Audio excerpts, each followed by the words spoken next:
Good, y'all? It's your boy Peel back with another one, man. Today, as you can see, we watching Downfall of Asia's Biggest Drug Lord, worth 17 billion. Let's get into it. No words said. His syndicate is enormously wealthy, disciplined, and sophisticated. Okay. He allegedly made billions per year, flooding entire countries with his products. This allowed him to live a lavish life, full of opulence and luxury.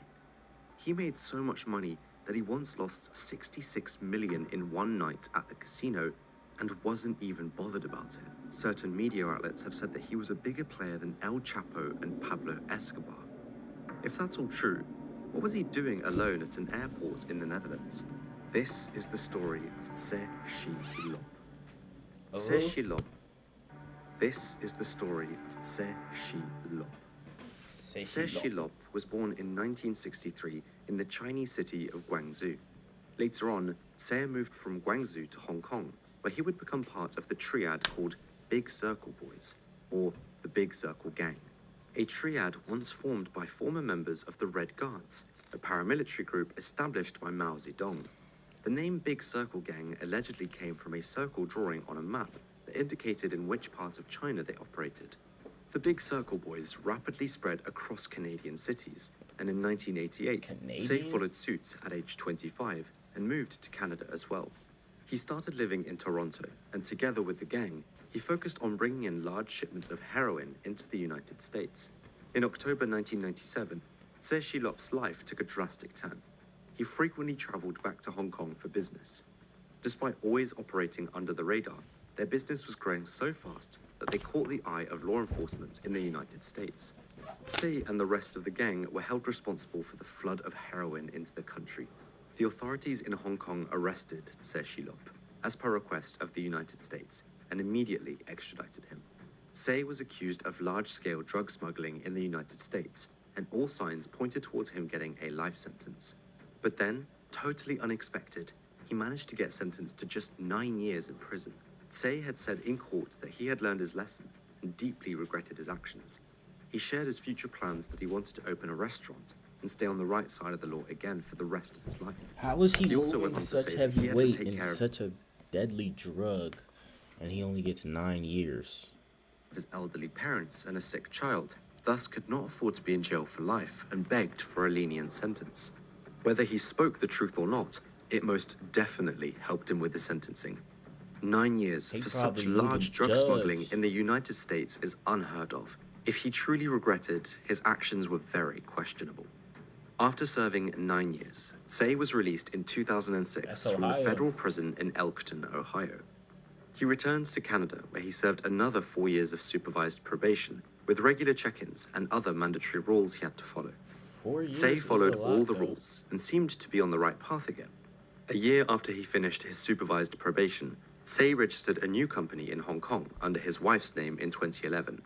The company was named China Peace Investment Group Company Limited. The China Peace Investment Group was supposed to be a group of investors who would invest their funds into real estate, the financial markets, and more mainly Hong Kong. However, the American DEA discovered something completely different. The company was nothing more than a cover-up. They had discovered that Tse was involved in smuggling again, and interestingly enough, he did not Wow. pick up where he left off in 1997. He became much bigger than before. So much for learning his lesson. Tse became the head of his own syndicates and managed to create an alliance with several other different Chinese did it triads, hard. such as the 14K, If I Wung farted, Xin I Wu, would tell you. and Sun Yi On. All these triads essentially worked for Tse. His syndicate stood at the top of it all. It is said that he even managed to reconcile between notorious rival triads, showing them that working together would be more beneficial than staying each other's enemies. My laptop Tse's is lagging. organization became known as the Sam Gore Syndicate, or the Company. Tse knew that operating in absolute silence was the best. Feuds led to unwanted attention, and attention was bad for business. Facts. He made them realize that the pie was big enough for everyone to make a lot of money, and he was not wrong. Tse's organization sold heroin and ketamine by the masses, although his real moneymaker had always been the highly addictive drug meth. His preferred method of smuggling was always between packets of tea. Part of him becoming such a big player was his professional business model. Tse's production line might be a prime example of how to produce high-quality drugs on a large scale. Hidden in the valley of Myanmar's Shan state, in the heart of Southeast Asia's Golden Triangle, the syndicates produced high-quality amphetamine in so-called super labs. Perfectly set up labs that ensured maximum efficiency to produce as fast and as much as possible. Another compelling fact about his business model is that he guaranteed free replacements at no extra cost or deposits. If one of his deliveries was intercepted by police, customs, or if a shipment had gotten stolen with proof, this offer was irresistible and brought in a lot of buyers. Though this policy would also bring him in trouble, it put him on the radar of the police without having a clue. Tse was flooding the Australian market with his drugs. In 2011, Australian police officers arrested a group of Australians importing heroin and meth into the country. It was only a small bust, so police decided not to arrest them and instead put them under surveillance, tapping their phones and tracking their moves, in the hopes of finding clues that led them higher up the ladder. The group's shipments kept getting intercepted, which led to them constantly asking for replacement shipments from the syndicate. Even though the policy was still in place, the syndicate got fed up with this group, as many other Australian shipments went fine. In 2013, the leader of the Australian group was summoned to Hong Kong to explain himself. Australian police informed their Hong Kong counterparts of this man who they were observing. Hong Kong police took over the surveillance and spotted the man meeting up with none other than Tse Shi Lop himself. This put him immediately on the radar of Hong Kong authorities. Why did he meet with an Australian drug smuggler? They started observing Tse and saw he was a big spender, living in luxury, moving with an army of personal security often made up of at least 8 professional Thai kickboxers who were often rotated as part of his safety protocol. It is important to note that at this point, Tse Shi Lop was totally unknown to them, and Hong Kong authorities did not know about the magnitude of his business. He would go on to host lavish birthday parties each year at expensive resorts and 5-star hotels, flying his family and entourage over in private jets. He once brought his family and entire entourage over to Thailand for a full month in a luxury resort. Tse could always be seen working though, often on his phone texting and calling, giving orders. If there's anything that Tse loved more than living in luxury, it was gambling. You've probably heard of the term high roller before. Tse Shi Lop was the true definition of a high roller. He would frequently go on gambling sprees, where he would not be betting thousands or tens of thousands for that matter. Tse betted millions upon millions. An investigator said that he observed Tse losing $66 million in one night on the tables in Macau. Hold on. I just messed up my camera. Hold on, I'm gonna play the video while I bring it back up. $6 million in one night. Can you imagine that? Mil? If one is capable of losing 66 million in a night and not be too bothered, there's plenty of reason for more investigation. Who was this man? And how did he become so rich? Investigators doubled down and were determined to find out who exactly this ultra-rich mystery man was. After many more observations, police suspected Tse Shi Lop of being a major trafficker of meth and heroin, as well as ecstasy into the United States and Australia, among other countries. Though they still had yet to realize the entire scope of his organization. In the morning of the 15th of November 2016, Kai Zheng Zhe was on his way back home to Taiwan. While walking through the Myanmar airport, Kai seemed nervous, alert, and kept picking at his blistered hands. His entire demeanor aroused suspicion. It led to Kai being stopped and searched. Police found 80 grams of ketamine on him, taped to his thighs. His hands were bad because he had been handling drugs. These drugs are very toxic, an official said. Despite being tipped by the DEA about Kai, airport police said they were lucky to catch Kai. He basically snitched on himself by being so nervous. Kai refused to speak, and police decided to go through his phone. On his phone, they found a video of a crying man that was tied up, surrounded by 3 members of a triad who did some unfriendly things to him, so to say. The man in question allegedly threw 300 kilos of meth overboard from a boat because he thought a law enforcement boat was nearing in. The video was sent to people like Kai as a reminder not to play stupid games or be disloyal. Kai did not have just one phone in his possession though. He had another one. This phone would be called an Aladdin's Cave of Intel by a police commander. The phone had incredible amounts of photos, videos, logs of phone conversations, and thousands of texts related to drug smuggling. After puzzling a lot of the content together, it led police to an address in Yangon in Myanmar. An address where a company packaged loose-leaf Chinese tea. Remember how Tsei's syndicate preferred to smuggle their drugs? 2 days after Kai's arrest, Myanmar police decided to raid the address. They hit the jackpot. They found 622 kilograms of ketamine and 1,100 kilos of crystal meth, among other drugs. Kai was confronted with the news, yet still did not dare to speak. Meanwhile, police were still going through his phone meticulously. While looking through the pictures on his phone, an investigator suddenly jumped up. He noticed a familiar face in a picture. It was Tsei Shilop. He recognized his face after being involved in the observation of Tsei back in 2013. Kai's phone was later shared with law enforcement agencies all over the world, where Tsei might have smuggled his drugs to. Australian, Chinese, Japanese, and New Zealand police forces all took their turns on inspecting the content. They were able to tie large shipments to one group, the one Kai was working for. Prior to this revelation, they thought it was done by multiple groups. That wasn't the case. This was all Tsei Shilop and his enormous organization.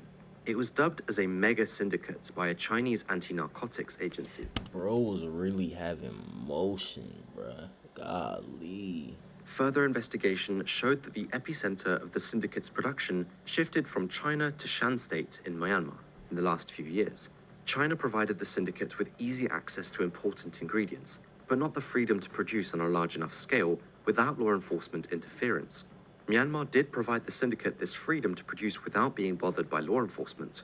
Guarded by rebel groups, Tsei's syndicate has the ultimate freedom to produce there. Materials and workers were picked up in high-end SUVs and brought to their facility. Everyone knew what was going on, though no one spoke on it, because doing so would bring you in serious danger, and you would not want to go against Tsei Shilop. The Asia-Pacific retail market for meth is estimated to be worth $30.3 to $61.4 billion annually. With its costs being relatively low, no need for an extensive labor force, and high price per kilo, the revenues were unbelievably high. It is estimated by the UNODC, the United Nations Office on Drugs and Crime, that he would produce 1 kilo in his Myanmar superlabs for approximately $1,800 per kilo. The average retail price per kilo in Thailand would be $70,000, $300,000 in Australia, and $588,000 in Japan. In Japan, that would mean a markup for over 300 times. If Tsei lost 10 tons and just one shipment went through, he would still have made a huge profit. That's why he could offer those replacements for lost shipments so easily. The UNODC further estimated that Tsei's meth revenue alone was $8 billion a year in 2018, but could be as high as $18 billion. His syndicate would also have a 40% to 70% share of the entire wholesale market. The numbers are insane if you let that sink in. Experts have compared Tsei's syndicate to Latin American cartels, suggesting it was just as big or sometimes even bigger. Tsei Shilop is in the league of El Chapo or maybe Pablo Escobar, said Jeremy Douglas, Southeast Asia and Pacific representative for the United Nations Office on Drugs. The word Kingpin often gets thrown around, but there is no doubt it applies here. Compared to Latin American cartels, Tsei's syndicate operates transnational. It is enormously wealthy, well-disciplined, and sophisticated. As mentioned earlier, Tsei did a very good job showing others that there was a lot of money to be made for everyone. It also supplies a bigger, more dispersed drug market and collaborates with a diverse range of local crime groups, which causes less uncontrolled outbreaks. They function like a global corporation with seamless efficiency, an anti-drugs official said. The experts also compared the personas of, for example, El Chapo or Pablo Escobar to Tsei Shilop. Where El Chapo and Pablo were very famous and extremely violent, Tsei is discreet and unknown. What do you think? Is he bigger than El Chapo or Pablo Escobar? Let me know in the comments. Probably. I'm curious to hear your thoughts. Just more under Tsei has had wraps. some struggles too. He's probably in just February more quiet. 2018, one of his super labs in I think that's smart for, I ain't gonna lie, that's the smart route. Myanmar was raided by the police. More than If you gonna do something 200,000 like this. liters of chemicals were seized, as well as 10,000 kilograms of caffeine and 73,550 kilograms of sodium hydroxide, all substances needed for production. That same year, several senior members of his were arrested. In addition to these arrests, Small labs that were used to experiment with new recipes were also raided. To make matters worse, the seizures of his shipments went up significantly too, while the prices of his drugs fell. But Tse would not be Tse if he would not come up with new ways to smuggle his drugs. He rerouted his So deliveries and he's even real started smart. deploying hordes of Laotians who would carry 30 kilograms of drugs in a backpack across borders for him. However, the heat was on. In a Law backpack? enforcement in Australia went after Tse and wanted to arrest him as soon as possible. They were done with him flooding their country with his drugs. For years on end, they searched. Tse himself was aware that he was being hunted down and moved with precaution. When was this going on? That makes it all the more interesting that completely out of nowhere, the news broke that one of the world's biggest kingpins was arrested at Amsterdam Schiphol Airport in the Netherlands on the 22nd of January 2021. What was Tse, indeed one of the world's biggest kingpins, doing at Schiphol Airport as a regular passenger? Well, he wanted to catch a flight from Taiwan to Canada and had a layover in Amsterdam. Unfortunately for him, he would not make it to Canada anymore. Tse fought against being extradited to Australia, but was still sent there in December 2022. Many questions arose when I read this. Why would he take this regular flight alone with a stopover? He should have had enough money and power to arrange a private jet, right? Well, the answer to these questions, we will probably never know. After being arrested once and being let off easily, it seemed as if Tse was ready to double down on his efforts to become a major player in the drug business. He professionalized his business and made himself billions of dollars. Out of all the possible ways of his story ending, no one probably expected it to be at Schiphol Airport in the Netherlands, while he was getting ready for his layover to Canada. Man, what y'all think? I was a little quiet in this video, but I don't know. That's how I be with the little educational ones. Trying to learn something. You feel me? Gotta listen. Gotta listen. That's the word of the day. Listen. It's your boy P on. I'm going.